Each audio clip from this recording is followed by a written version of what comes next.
예수님께서 승천하신 후에 제자들만 남게 되었습니다.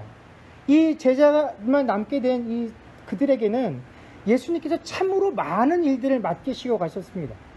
복음을 전하는 일, 제자를 삼는 일, 그 일 외에도 수많은 일들을 주님께서 맡기시는데, 그들이 예수님으로부터 떠맡게 되어진 큰 임무 중에 하나가 뭐냐면, 그들이 비록 우리가 이제부터 교회를 세우자 라고 다짐을 하는 것은 아니었음에도 불구하고 그들은 이 땅에 이제 눈에 보이기 시작하는 가시적인 교회라는 것을 만들어가는 최초의 사람들이 되었다라는 것입니다.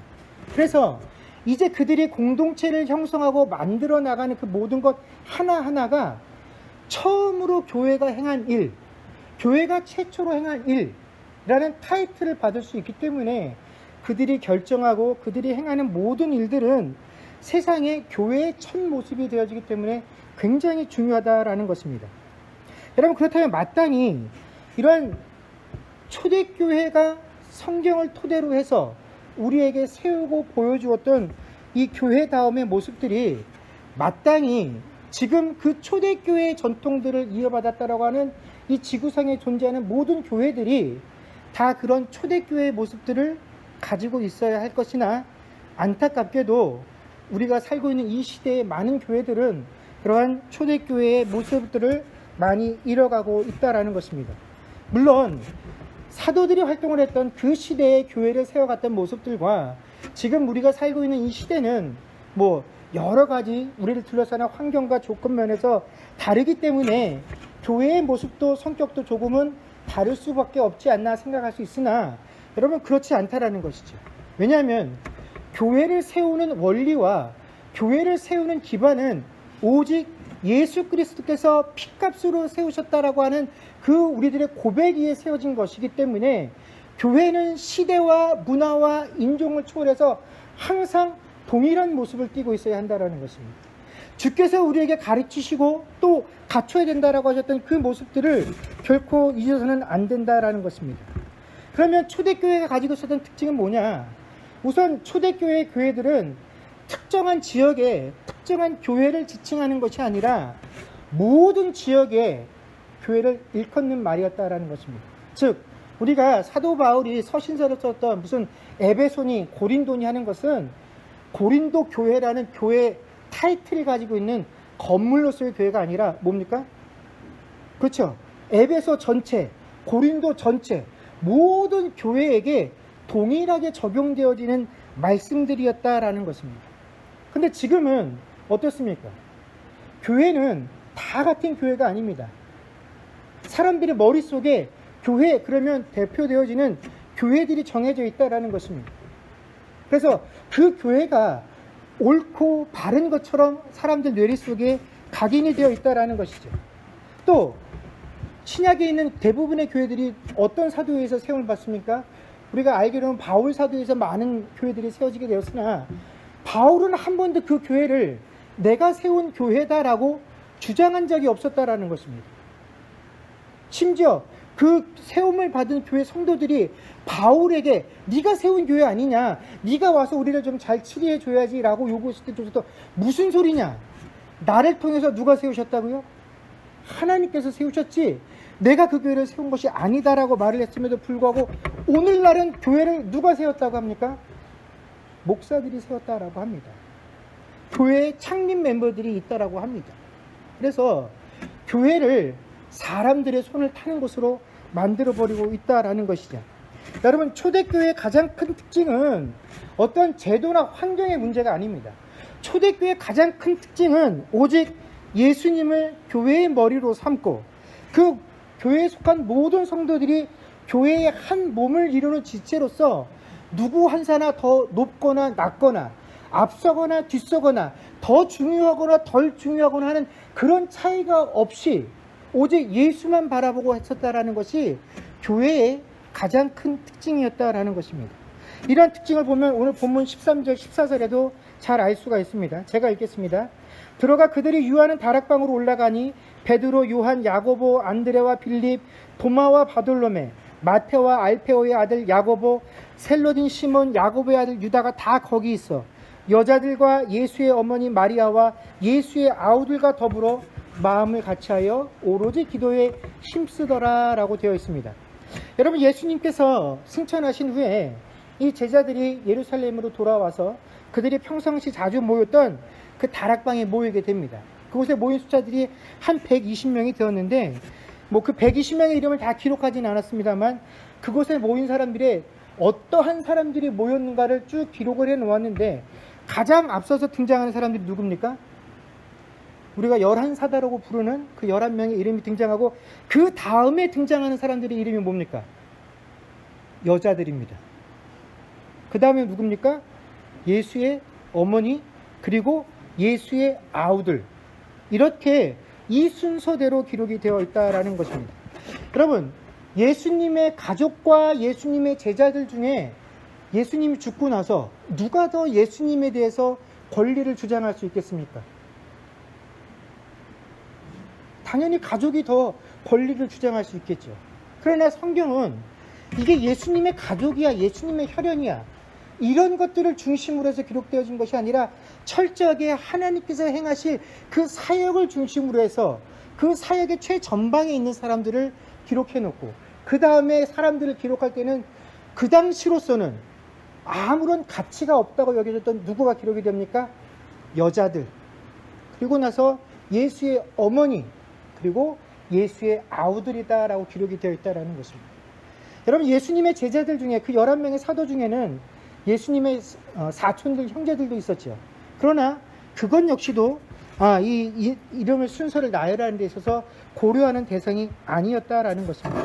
이처럼 교회라는 것은 어떤 혈연이나 혹은 더 긴박하고 나와 더 가까우니까 하는 것들을 내세워서 주장할 수 있는 곳이 아니라 철저하게 하나님께서 가장 우선시하는 것들을 제일 먼저 할 수 있는 곳, 그것이 바로 교회가 되어야 한다라는 것입니다. 그래서 15절에 보면 베드로가 일어나서 그 많은 사람들에게 첫 이야기를 끝낼 때 그 사람들을 향해서 뭐라고 얘기합니까? 형제들아라는 말로 이 이야기를 시작을 합니다. 자, 형제라는 것이 어떤 겁니까? 형제는 같은 아버지를 두고 있는 사람들을 의미하는 겁니다. 그래서 순서에 따라서 형도 있을 수가 있고 동생도 있을 수가 있으나 결국 그들은 뭡니까?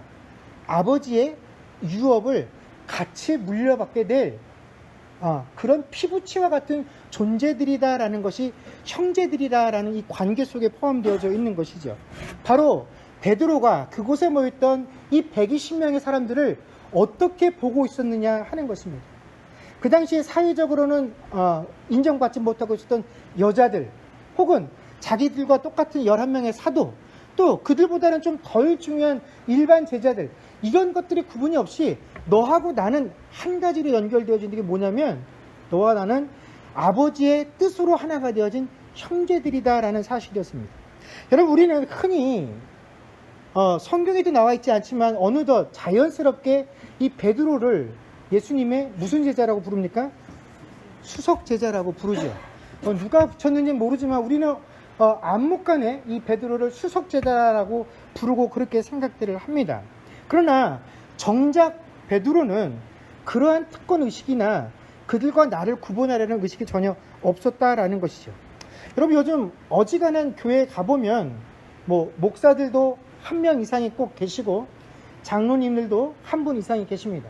근데 교회에 목사들이 여러 명 있고 또 장로님들도 여러 명 계시다 보게 되면 그 사이에 꼭 서열이 존재하게 됩니다.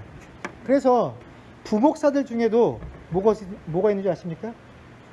수석 부목사가 있습니다. 장로님들 중에도 뭐가 있습니까? 수석 장로가 있죠.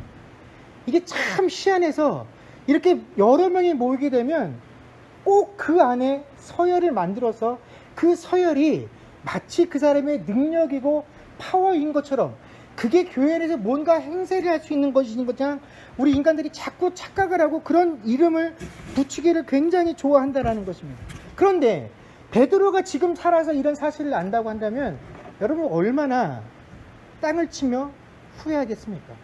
나는 한 번도 그런 걸 내세운 적도 없었고 가르친 적도 없었는데 왜 너희는 나를 수석제자라고 부르고 도대체 왜 너희는 한 형제로 부름을 받았음에도 불구하고 그 안에서 다른 데도 아니고 교회 안에서 수석이니 뭐니 하는 서열들을 정해서 너희들끼리 그런 칭호를 가지고 교회 안에서 사람들을 서로 나누고 있느냐 하는 것입니다.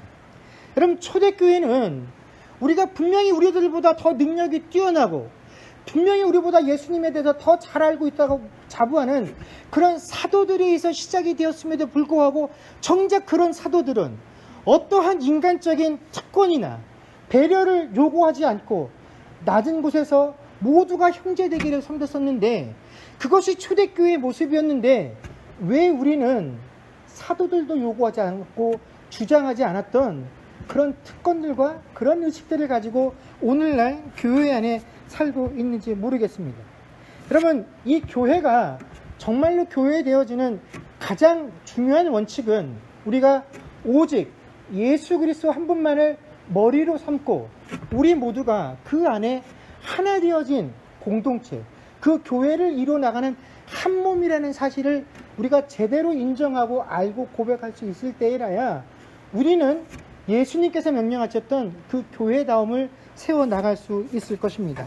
그럼에도 불구하고 오늘날 우리가 살고 있는 이 시대의 교회들이 하나님께서 우리에게 가르쳐 주신, 성경이 우리에게 교회는 이래야 된다라고 말씀해 주신 그 원리와 원칙보다는 우리가 세상을 살면서 익숙해진 그런 세상적인 방법들과 또 그런 세상적인 규칙들을 가지고 이 교회들을 다스리려고 하다 보니까, 이 교회를 세워나가려고 하다 보니까 교회가 오히려 더 큰 분란들을 일으킬 때가 많이 있다라는 것입니다.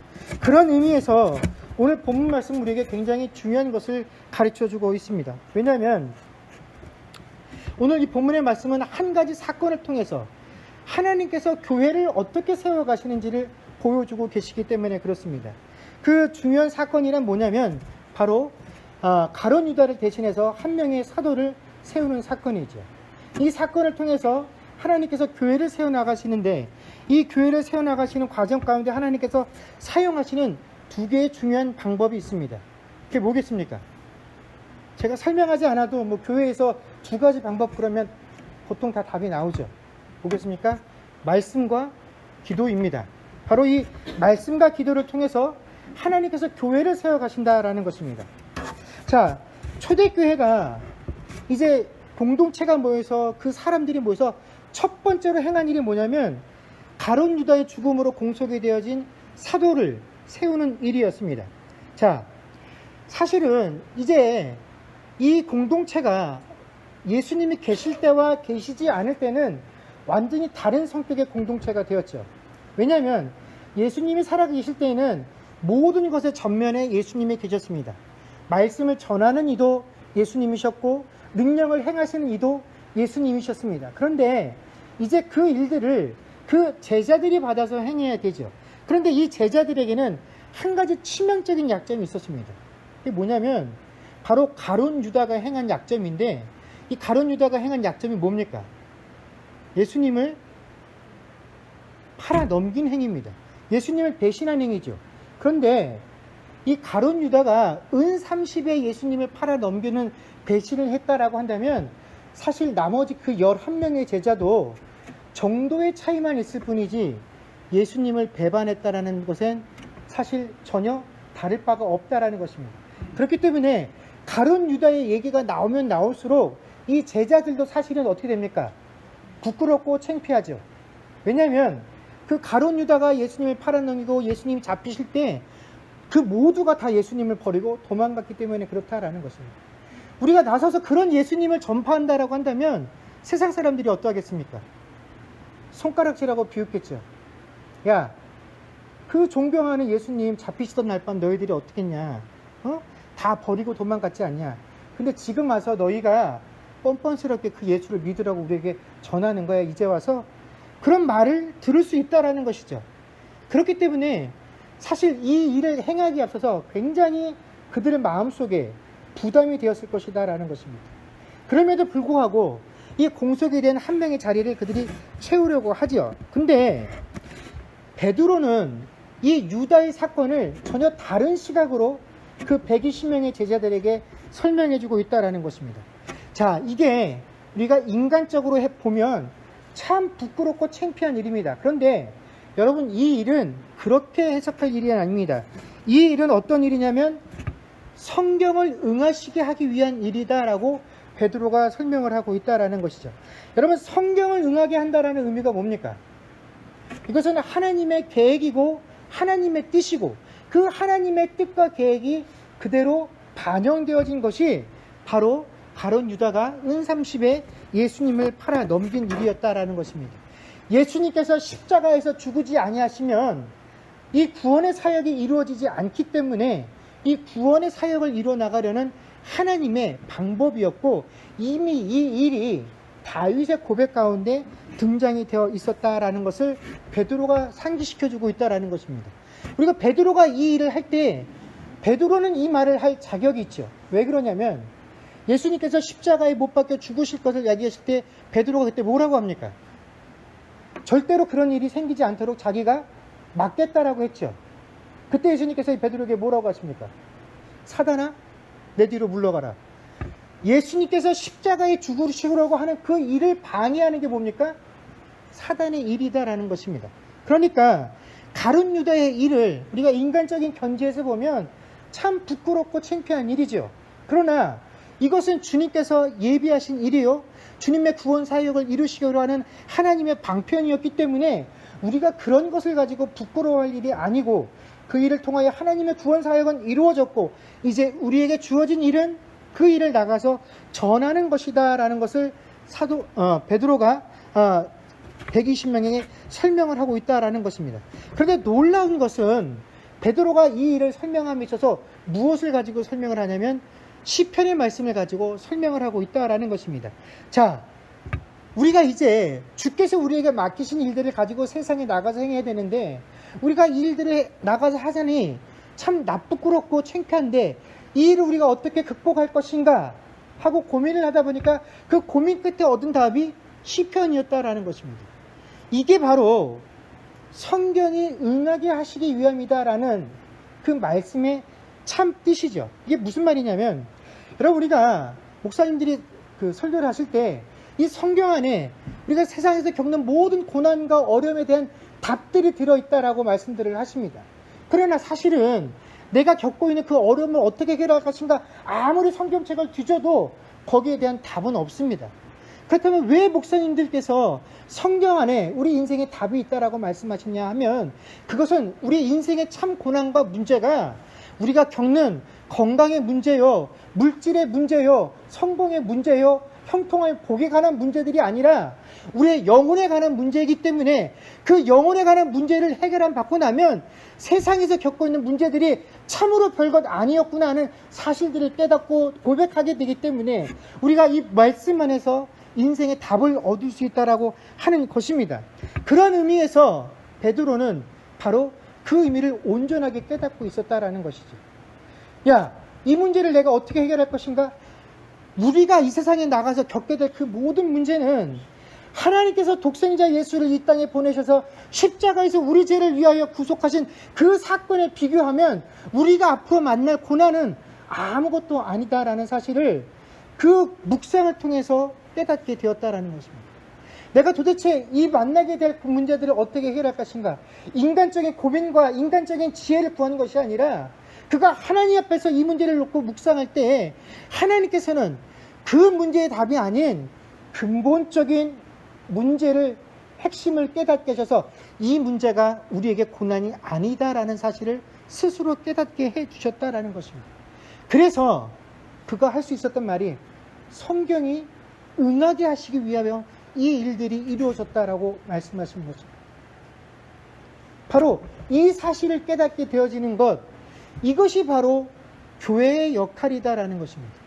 여러분, 교회에 있는 성도들이 세상으로 나가서 밖에 나가서 믿지 아니하는 자들에게 내가 어떻게 하나님의 자녀요, 하나님께 속한 자라는 것을 보여주는 것이냐 하는 것은 우리가 그들과의 경쟁에서 세상적인 방법으로 세상적인 의미에서 그 성공에서 이기고 승리를 거두는 것들이 아니라 우리의 삶 가운데서 성경이 응하고 있다라는 사실을 보여주는 것이야말로 우리가 하나님께 선택받은 백성이요 교회에 속한 자들이라는 것을 보여주는 것이다라는 것입니다. 여러분, 그렇기 때문에 교회가 말씀 위에 서야 된다라는 것은 그냥 통상적이고 목사들의 설교를 잘 들으라는 말이 아닙니다. 이 교회라는 터전 자체가 하나님께서 우리에게 가르쳐 주신 말씀, 지금 당장 우리의 현실 속에서 이루어지지 않은 것이다라고 할지라도 하나님께서 우리에게 하신 그 약속들이 신실하게 이루어져 가고 있다는 사실들을 보여주는 곳이 바로 이 교회가 되어져야 하기 때문에 교회는 말씀 위에 서는 것이 중요한 것이고, 이 교회는 말씀으로만 세워지는 것입니다. 결코 사람들의 지혜와 세상에서 경험한 그 지식들을 가지고 들어와서 그것들로 교회를 세워나가는 것이 아니다라는 것입니다. 두 번째로, 하나님께서는 기도를 통하여 이 교회를 세워나가십니다. 이것은 기도가 단순히 하나님께 우리의 소원을 비는 도구가 아니라 하나님께서 하나님의 뜻을 우리에게 알려주시는 도구가 된다라는 것을 우리에게 말씀해 주는 것입니다.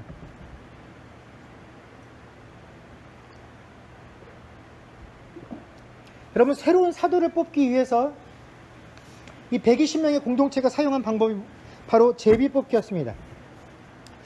여러분, 사실 사도와 같은 중요한 직책을 뽑는데 그 사람을 제비뽑기로 뽑는다라고 하면 사실 좀 못 믿었죠. 왜냐하면 제비뽑기라는 그 단어 자체가 주는 뉘앙스가 뭡니까? 어떤 직무나 이 사람이 해야 할 일, 그것과는 아무런 상관없이 마치 운이 좋아서 뽑힌 사람인 것처럼 느껴지기 때문에 사실 이 제비뽑기라는 말이, 그 방법이 그렇게 탐탁치 않게 느껴질 수도 있습니다.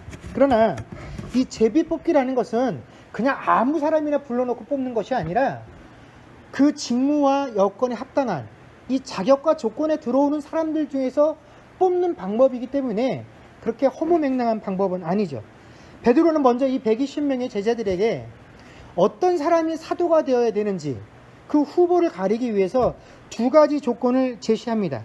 첫 번째는 뭐냐면, 예수님께서 우리 가운데 출입하실 때 항상 우리와 함께 있었던 사람, 즉 예수님께서 공생의 사역을 시작하실 때 그 예수님과 늘 함께 있으면서 예수님의 가르침을 함께 들었던 사람 중에서 이 사도들이 나와야 하고, 두 번째는 앞으로 예수님의 부활을 증언할 사람이어야 한다라는 사실이었습니다. 그래서 이 두 가지 조건에 맞는 사람을 뽑으라고 했더니 120명의 사람들이 누구를 뽑게 됩니까? 두 사람을 뽑게 됩니다. 요셉과 마띠아라는 인물이었죠. 그런데 하나님께서는 이 두 명의 사람을 선출함에 있어서는 사람들의 이성과 지혜를 활용하셨습니다. 자, 이러한 조건을 내놓고 너희들이 이성과 지혜를 활용해서 후보를 한번 추려봐라 해서 이 두 명이 뽑혔죠. 그런데 여러분, 이 두 사람 중에서 한 명의 사도를 선택하는 그 과정 중에는 하나님께서 사람들에게 맡기지 아니하시고 누가 뽑으셨습니까? 하나님께서 선택하셨다라는 것입니다. 이것이 바로 제비뽑기라는 방법으로 나타난 것이죠. 먼저 하나님께서 사람들에게 맡긴 부분을 보십시오. 사람들에게 맡기셨지만 이 조건은 사람들이 개입할 수 없는 조건입니다. 사람들이 바꾸거나 자신들의 의견을 첨부할 수 없는 것이죠. 예수님께서 공생에 사역하실 동안에 처음부터 끝까지 함께 있었던 사람이어야 돼. 두 번째는 앞으로 예수님의 부활을 본 자 중에서 그 부활을 전하는 사람이어야 해. 여기에는 사람이 개인적으로 야, 이것도 좀 조건을 넣자, 이것도 조건을 넣자, 이런 사람이었으면 좋겠다 하는 그런 의견이 도무지 들어갈 공간이 없다라는 것입니다. 이 두 가지 조건을 명백하게 정해놓고 이 조건 중에서 너희가 너희의 지혜를 써서 사람을 한번 추스려 봐 했더니 두 사람이 나오게 됐죠. 이 조건 중에 사람의 어떤 입김이 적용될 수 있는 부분이 전혀 없었다라는 것입니다. 설사 누군가가 자신의 개인적인 이익을 위해서 새로운 조건을 가진 사람을 내세워도 야, 이 두 가지 조건 중에 해당하지 않아, 안 돼 라고 말할 수 있었다라는 것입니다. 그러나 이 뽑힌 후보자들 중에서 한 명을 뽑는 일에는 사람들의 지혜나 사람들의 이성에 맡기지 않으셨다라는 것입니다. 그러면 사람들은 이 공동체 가운데서 가장 이상적인 의사결정 방법을 다수결이다라고 생각을 합니다. 이게 세상 일에는 옳을 수가 있습니다. 그러나 다수결이 가장 좋기 위해서는 어떤 전제 조건이 충족이 되어야 하냐면 그 다수결에 참석하는 모든 사람들이 어떤 생각을 가지고 있어야 됩니까? 개인의 이익을 포기하고 공익을 생각한다라는 것이 전제 조건이 되었을 때에만 다수결이 의미가 있지요. 그렇지 않으면 결국은 자기에게 더 유익한 것을 뽑는 것, 더 많은 사람들에게 주는 유익, 그래서 소수의 유익은 침해당할 수밖에 없는 것이 다수결의 방법이다라는 것입니다. 그렇기 때문에 꼭 다수결이기 때문에 이것이 정의롭고 선하다라고 말할 수 없죠. 근데 이런 것은 교회에 있어서도 마찬가지다라는 것입니다. 우리가 아무리 뭐 어떠한 일을 결정할 때 되도록이면 좋게 다수결이라는 방법을 사용하나 이 다수결은 결코 100% 사람을 만족시킬 수는 없다라는 것이죠. 그런데 하나님께서 왜 이 두 사람 중에 한 명을 뽑는 일을 사람에게 맡기지 않으셨는지 그 이유를 한번 살펴보도록 하겠습니다. 거기에는 이런 이유가 있습니다. 여러분, 특이하게도 이 두 사람의 인물이 뽑혔는데 한 사람을 소개할 때는요, 여러 가지 수식어구가 앞에 붙습니다. 뭐냐면 한 사람에게는 헬라어식 이름과 히브리식 이름 두 개가 다 등장을 합니다. 그래서 요셉이라는 인물이 뽑혔는데 그 요셉의 이름은 뭐냐, 바사바라고도 하는 요셉이다라고 소개를 합니다. 이 바사바는 요셉이라는 그 이름의 헬라어식 표기예요.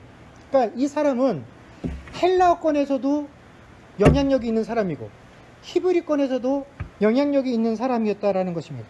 그런데 이 바사바라는 이름의 뜻은 무슨 의미를 가지고 있냐면 안식일의 아들이다라는 뜻을 가지고 있는 뜻입니다. 이름입니다. 여러분, 안식일의 아들이다라고 말을 할 정도면 이 사람이 어디에 능통하다라는 것입니까? 율법에 능통하다라는 것이죠. 그러니까 이 이름 하나에도 무엇이 포함이 되어 있냐면 평상시 이 사람의 가치관이나 이 사람의 태도, 그래서 이 사람을 주변 사람들이 어떻게 인정하고 있는지 하는 것이 그 이름 하나에 온전히 다 포함이 되어 있다라는 것이죠.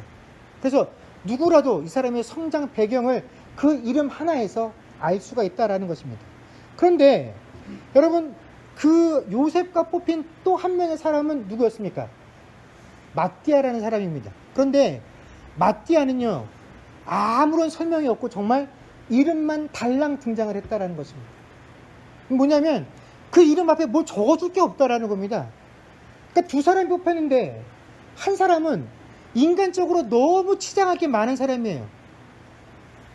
그 사람은 두 개의 공동체 커뮤니티 안에 이름을 걸치고 영향력이 있던 사람이었고 그 사람이 가지고 있는 영향력에 사람들이 다 고개를 끄덕일 만한 그런 인물이었고, 또 한 명은 좋은 사람인지는 알겠는데 그 사람이 평상시에 어떠한 영향력도 없는 그런 인물이었다라는 것입니다. 하나님께서 정해놓은 기준에 보면 그는 다 사도에 합당한데 인간적인 견지에서 보면 아무것도 내세우거나 우리가 인정할 만한 것이 없었던 그런 사람이었다라는 것입니다. 자, 이 두 사람을 앞에 세워놓고 사람들한테 야, 이 중에 한 명 사도가 될 사람을 뽑아라 그러면 누가 됐겠습니까? 분명히 외적인 조건이 더 많은 사람, 이 사람을 뽑으면 밖에 나가서 더 우리를 떳떳하게 대변해 줄 수 있는 사람, 이 사람이 되면 나에게 뭔가 하나라도 더 유익이 떨어질 수 있는 사람, 그 사람을 뽑게 되는 게 기왕이면 우리들의 심리다라는 것입니다. 그런데 이 두 사람 중에 누구를 뽑을까를 놓고 120명이 어떻게 합니까? 그들이 뽑지 않고 하나님께 기도했다라는 겁니다. 하나님, 이 두 사람이 뽑혔는데 이 두 사람 중에 누굽니까? 누가 하나님의 사도입니까? 그리고 120명이 뭐라고 결정을 합니까? 마띠아라고 결정을 내렸다라는 것입니다. 여러분, 우리 인간들이 이 교회를 모여서 하나님의 이름으로 예배를 드리고 하나님을 위하여 일한다라고 하지만 우리들 마음속에는 어쩔 수 없이 인간적인 욕심들이 항상 존재를 하게 됩니다. 그런데 이 인간적인 욕심들을 우리가 정말로 다 죽여버리고 오직 하나님의 영광만을 위해서 이 교회를 섬기고 할 수 있게 하는 것, 이것은 무엇을 통해서만 가능하냐? 우리가 하나님께 기도할 때만 가능하다라는 것입니다. 하나님, 우리 앞에 이 문제가 놓여 있는데 하나님, 우리가 이 문제를 어떻게 해결해야 됩니까? 공동체가 똑같이 그 문제를 문제라고 여기고 하나님께 기도하면 교회는 하나님의 몸이기 때문에 하나님은 그 교회에 답을 주십니다. 그런데 교회가 교회 앞에 문제를 대면할 때 기도하지 않고 무엇을 합니까? 사람의 지혜를 구한다라는 것입니다. 집사님 이거 어떻게 할까요? 장로님 이거 어떻게 할까요? 목사님 이거 어떻게 할까요?